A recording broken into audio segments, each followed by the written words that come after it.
Under here.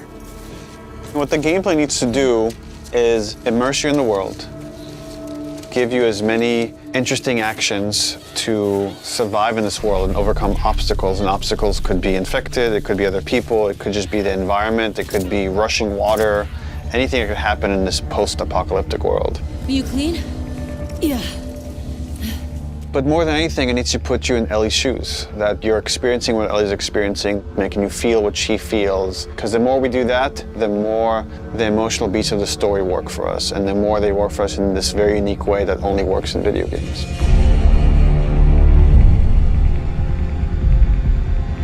The gameplay philosophy of The Last of Us Part 2 is putting you in the shoes of Ellie and everything that that means. It means giving you a threat constantly, as this world has. It means giving you the hard choices. Because this game takes place in such a hostile universe and our characters are pushed to do really difficult things, we want to put you in alignment with those choices. We want you to understand how hard certain decisions were for these characters, because they're hard for you.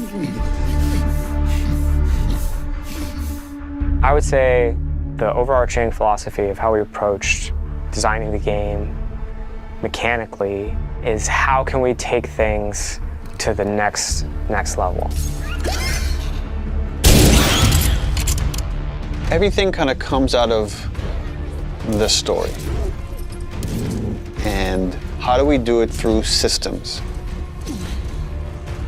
So one is you have to feel the pressure of survival. Survive by the skin of my teeth. How do I use all the scrap around me? Any kind of bullet, any kind of rag, any kind of bottle of alcohol. How do we give you that sense of being a survivor in this world?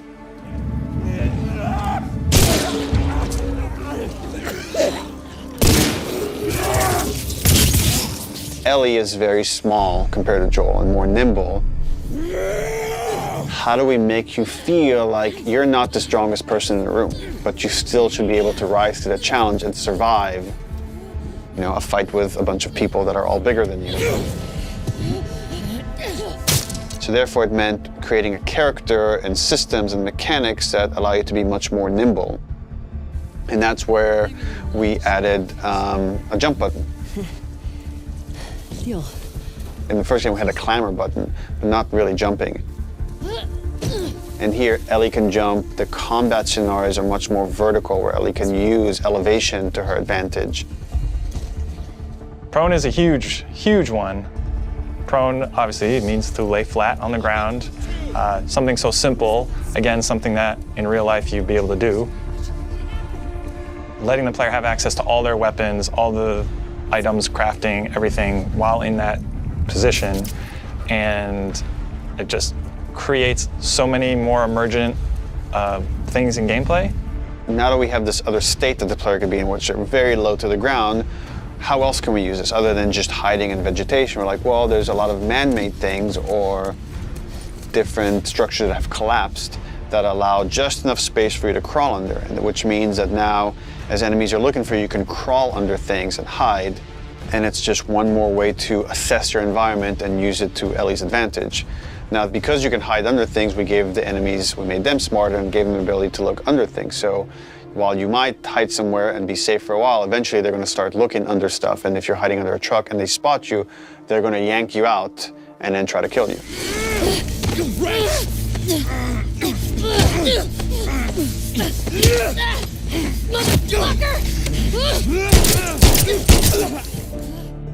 Dodging is a big one, because now with dodge, anytime you're in a scuffle, you have a chance to get away. You have a chance to counterattack. It lets escape be an option as well. Sometimes you just gotta run. And that is another part of this world, which is sometimes the threat is so overpowering that you just have to get away. When you are partially hidden, or you're in grass, that means people from afar can't see you, but people from closer can kind of see you. They will eventually acquire you. You're not completely hidden when you're in grass. She went into the grass. Watch yourself. And it makes you as a player become much more aware of your surroundings. jump, prone, dodge, all these things feed into both exploration and combat because it lets us expand the space. The size of spaces can be bigger, the intricacy of spaces can be more complex, and it still works exactly as you would expect. So when it came to our level design, we really wanted to challenge ourselves to make a world that really felt like a real space as much as we possibly could and didn't feel like a series of combat encounters and exploration spaces and then combat encounters that felt like a Hall of Horrors or something, but something that really felt like a space that you could explore that seemed like a legitimate urban environment. And that pushed us to make our level design even more open than it was in the first game, which for us at the time was pretty open. In this game, we've gone so far in making the level design open that there are actually entire story moments, entire combat encounters, like full scripted sequences that you may completely miss. And there are things that we feel like, even though a portion of our player base may never see these things, the fact that when you do encounter them, you feel like you discovered them, it lends them this charm and this magic that I think is unique to games, that, you know, this happened to me because of what I did and the place I explored to. Crafting is very much about a payoff to exploration, meaning that when you enter new spaces, you want to look around for supplies. You want to open drawers and cabinets and look for different things that will allow you to craft either items that can help you heal, items that can help you attack multiple enemies at once, such as the Molotov or the landmine that Ellie can craft. Items that can help augment your weapons, like the silencer for her pistol, or craft new kinds of ammo. It also gives us tons of interesting gameplay choices and overlaps that you can do at any moment and on the fly. We try to be a game that wants you to make a lot of different decisions in combat as possible.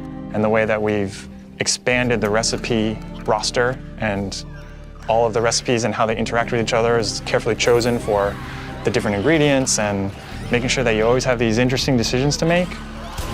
We put a much stronger emphasis on the importance of the choices you make in the long term for your character. It'll be useful. Through the weapon upgrade system, through the player upgrade system, there aren't enough resources in a single playthrough to fully upgrade your character. The choices that you make, you're going to have to live with, and we wanted to make sure that all of the choices that you made had a really noticeable and tangible effect on the way that you play.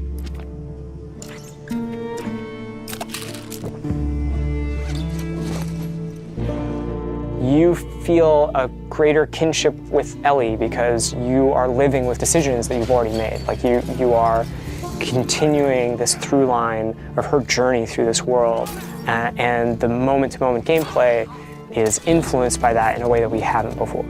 The realization that your choices have these long-term consequences is very much like the nature of the narrative of the game. And I'm happy that the mechanics are supporting that. PlayStation